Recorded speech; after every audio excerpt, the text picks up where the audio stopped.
بسم اللہ الرحمن الرحیم۔ السلام علیکم۔ آج میں آپ لوگوں کے لیے ایک دولت کا خاص وظیفہ لے کر آئی ہوں۔ دولت کا خزانہ مل جائے گا آپ کو۔ یہ وظیفہ بہت خاص ہے۔ جو شخص یہ وظیفہ کرتا ہے اللہ تعالیٰ اس کو اتنی دولت سے نواز دے گا جتنی اس کو ضرورت ہے۔ یعنی اللہ تعالیٰ اگر فوری کہیں سے پیسوں کا بندوبست کرنا ہے تو اس شخص کو چاہیے ایک دفعہ یہ وظیفہ پڑھ کے دیکھ لے، اس کی زندگی بدل جائے گی۔ یعنی یہ وظیفہ اتنا پاورفل ہے، اس کی برکت اتنی زیادہ ہے کہ اللہ تعالیٰ جو ہے غیب سے مدد فرمائے گا۔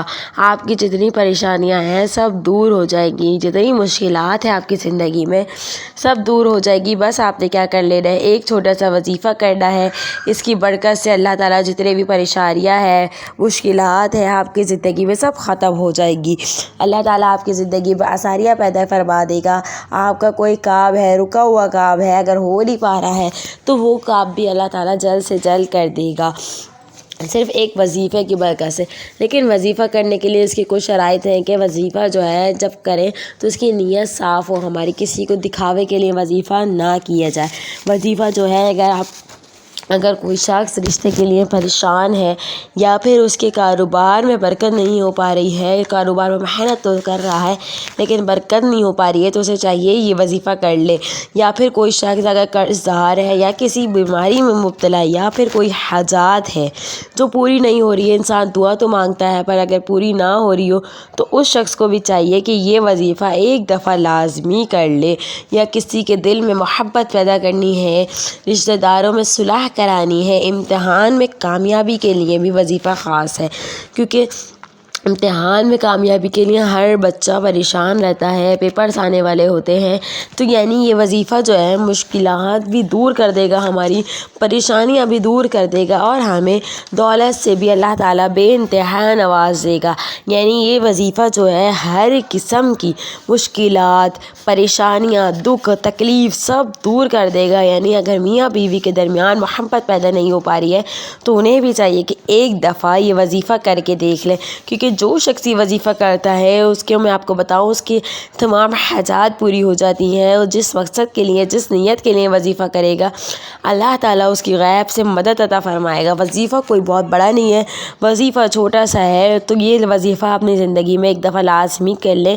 آپ دیکھیے گا اس وظیفے کی برکت سے آپ کی تمام پریشانیاں دور ہو جائیں گی۔ اگر کوئی شخص، اور سب سے پہلی خاص بات یہ ہے کہ جب بھی آپ کوئی وظیفہ کریں، کوئی بھی وظیفہ ہو، آپ اس کے بارے میں کسی کو نہ بتائیں۔ یہ وظیفہ جو بھی آپ کر رہے ہیں سمجھے اپنے لیے ایک پرائیویٹ چیز رکھیں کہ جب تک آپ کا کام پورا نہیں ہو جاتا یا جب تک آپ کی حاجات پوری نہیں ہو جاتی یا پھر کوئی دعا قبول نہیں ہو جاتی جو آپ نے مانگی ہے، تو آپ نے یہ وظیفہ کسی کو نہیں بتانا۔ جب آپ اپنے مقصد میں کامیاب ہو جائے تو ہی یہ بات اپنے دوستوں کو یا دوسروں کو بتائیے گا، ورنہ ایسا ہوتا ہے جب وظیفہ آپ لوگ شروع تو کر دیتے ہیں لیکن دوسروں کو اس کے بارے میں بتا دیتے ہیں تو وظیفہ عمل نہیں کرتا۔ تو وظیفہ جب کریں تو اس کی جتنی بھی بات ہے سب اپنے تک رکھیے گا، اس کے بارے میں کسی کو بھی نہیں بتائیے گا۔ اور وظیفہ جب کریں تو آپ نے وظیفہ جو ہے پورے یقین کے ساتھ کرنا ہے کہ اللہ تعالیٰ سارے مسائل حل کر دے گا۔ وہ وظیفہ جو لوگ دوسروں کو وظیفہ بتا دیتے ہیں نا کہ اللہ تعالیٰ، اور پھر شرک بھی کرتے ہیں کہ اللہ تعالیٰ قبول نہیں کر رہا، ہماری دعائیں نہیں سن رہا، تو ان کے لیے بھی ہے کہ آپ صبر رکھیے گا، حوصلہ رکھیں۔ اللہ تعالیٰ سب کی سنتا ہے، اللہ تعالیٰ کی ذات ہی تو ہے جو ہماری ہم گناہ گاروں کی سنتی ہے۔